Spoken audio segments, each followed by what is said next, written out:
People who have been around for a while, you might be seeing the title and thinking, Jaden, aren't you allergic to cats? And to that, I'd say, yes, kind of.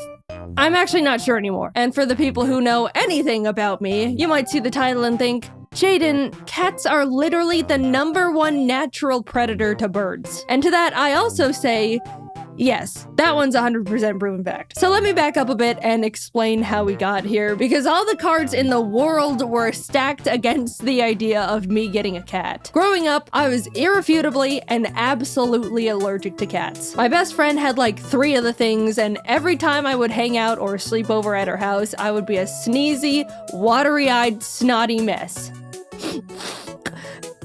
Can I have some water? Given the fact my brother was also allergic to cats, it was set that we were a dog family. My whole life I went around not giving cats a second thought. I never had anything actually against them, but since I was forced to stay 20 feet away from them or suffer the consequences, I just couldn't get to know them. Plus, as a kid, dogs were always more appealing. They're more likely to be bigger fans of playing and running around, be more approachable with their genetically bred unconditional love, and can overall be more forgiving. Cut to like 2 catless decades for me later, and I'm meeting Jacob for the first time at his place. As we're hanging out in his living room, his cat Fraser comes over and greets me. Fraser is extremely social and vain, so he's always expecting nothing less than a never-ending stream of attention from the people. Even though he's very cute and distinguished, I deployed my typical foolproof plan of don't touch the cat. Fraser realizes he's not getting any attention out of me and sits down nearby on the couch, but a bit later, Jacob's other cat ends up making an appearance. This one's Taylor. She's normally really shy and hides, but does really like women,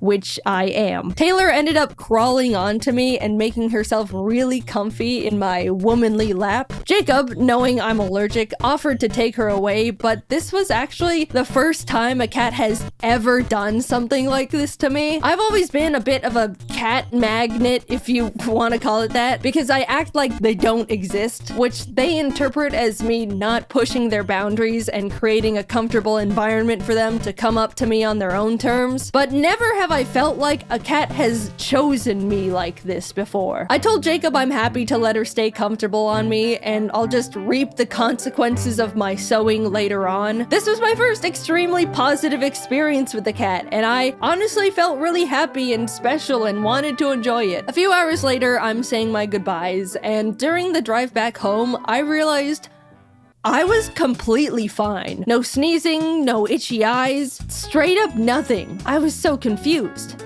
and curious. Thus, the start of my little cat experiment began. Every time I went over to Jacob's place, I would let the cats be as social as they wanted with me. If Taylor wanted to sit by me, I'd let her. If Fraser wanted attention, I would pet him. At one point, while we were watching a movie, Taylor literally decided to lay down on my neck, filling every one of my breaths with cat dander and hair. And you know what happened? No reaction, not even a little drip of mucus. Somehow, sometime, I'd grown out of my cat allergy and never noticed. Apparently, every 7 years, people's allergies have the chance to change. Maybe being surrounded by my friends' cats all throughout my childhood could have helped my body get more familiar with them. Either way, I've now unlocked the skill to survive cats. Oh, guys, it was incredible. Now that I'd been freed from my shackles, I immediately started taking time to get to know cats more. Instantly, they felt so much more cute and cool and approachable, and I was really starting to like them more, especially since every time I would hang out at Jacob's place, Taylor would walk over and be around me and purr, and oh, it was amazing to be loved by a cat. So I really like cats now. And after some time, I decided I wanted one too. Jacob and I decided to peruse a local cat rescues website just to see what cats were available. I don't want to get one right away. There's a lot I have going on, but it doesn't hurt to— oh my god, that one! I want that one so bad. It's so cute. What's its name? Tostada? Tostada, my beloved. We have to send in an application. We have to. Hi, my name's Jaden. I love this cat. Please let me adopt it. Please. What? You guys know me, I'm weak-willed and impulsive. My first mistake was liking cats to begin with. The rescue reached out a few days later for a cat screening interview to make sure we would be a good fit to be cat parents. After being approved, they told us we could pick any cat we wanted that was in their care. Of course, I asked about Tostada, but we were given the unfortunate news that she had already been adopted. No! We looked at the other cats available on their website, but unfortunately, none of them really stood out to me. The rescue ended up inviting us to a little Meet the Cats event they were hosting where we could see all the cats they had up for adoption in person, which was awesome because that was actually the first time I'd ever actually seen and held a kitten before. It was amazing. But as cute and tiny as they all were, there still wasn't one that called to me. I pried Jacob away from the kittens, headed home, and we started waiting. Every day I would check the rescue's cat list to see if any new ones caught my eye. I didn't even know what I was looking for, but waited for the universe to send me my perfect cat nonetheless. One morning I refreshed the page and saw one new kitten added. A tortie they found in some dumpster named Scrabble, with the biggest eyes and forehead I'd seen in my life. Something about this bizarre little creature called to me. I messaged the rescue about Scrabble and they told me she's available, putting me in touch with Scrabble's foster parents. Every day they sent me new little pictures of kitten Scrabble, and every photo I fell more and more in love with her. She seemed so silly and playful, and those eyes. We got on a video call and they told me all about how big of a personality she has. Out of the 5 other kittens they were fostering, she was by far their favorite. The whole time we were talking, Scrabble was flipping around in their arms and looking at the camera with her giant orbs. I left that call knowing I found my cat. I needed to have little kitten Scrabble. Meeting her in person only cemented it. She was shy at first, but after flinging around her worm toy, she immediately started hopping around and being the life of the party. I talked a lot to her foster parents and they just gushed about how they wish they could keep her since they all loved her so much. Even though the rescue called her Scrabble, obviously that was more of a placeholder name. The foster parents called her Cammy, but neither of those really fit to me. However, I knew one name that I liked. Tostada. Yeah, I stole another kitten's name and pasted it on mine. So what? Big deal. Tostada is a great name. My Tostada is way more of a tostada than the other Tostada anyway. Look at her. I would have left with little Tostada in my arms that moment if I could. But unfortunately, Jacob and I were going out of town for 3 million weeks and had to wait to take her home until after we came back. She was all I could think about the entire time. I was shoving Tostada photos in everyone's face every chance I got. The foster parents were sending Tostada updates every day. I was overflowing with yearning for this cat. She was growing and learning about the world without me. Take me home to my child. Literally, the moment Jacob and I landed, we drove straight from the airport to the foster home to pick her up. I could not wait. We arrived home with +1 Tostada. I couldn't believe it. I have a mammal now. And sorry, other mammal owners, but it's the best mammal in the whole wide universe. Jacob and I spent the entire day playing with her, letting her get used to her new surroundings. She was so cute and so tiny. Here's a video of her eating wet food with a big old chomp. As someone who's owned birds for 7 years at that point, it felt so strange to have a pet that was significantly less fragile. And also draws significantly less blood. You mean this thing can't fly up and get hit by the ceiling fan? Insane! I've had Tostada for a while now. She's 2 years old at the time of me posting this, and let me tell you, this thing has become a creature. First of all, eyes, still giant, and she never blinks. Look at this. She was sitting on my desk looking like that long enough for me to notice, get my phone out of my pocket, pull up the camera app, put the camera in her face, and take a photo. And here's like 4 more. She is also not that smart. I'm sure you can deduce that by how she looks, but this thing has a single brain cell and it's just another version of herself up there with a joystick. Jacob and I are fully convinced she can only form a few thoughts a day and only in single word nouns. Evidently, Tostada is also very scared of everything, always has been. Loud noises, quiet noises, no noises, movement of any kind. Even Jacob, a person she's been around all her little life post-dumpster. There's been times where he'll be at his desk, moves his chair just a smidge, and she's darting out of the room. One time we were trying to explain to some friends how skittish she genuinely can be, and demonstrated it by grabbing a toy literally in front of her, raising it up a bit, lightly dropping it on the floor, still in front of her, and she bolted. You know how cats are genetically built to be good at balancing? Well, Tostada can't even do that. She trips and falls and misplaces her feet all the time. On multiple occasions, she has tried to walk across my L-shaped desk and just missed and fell down. That's like the one thing that makes a cat,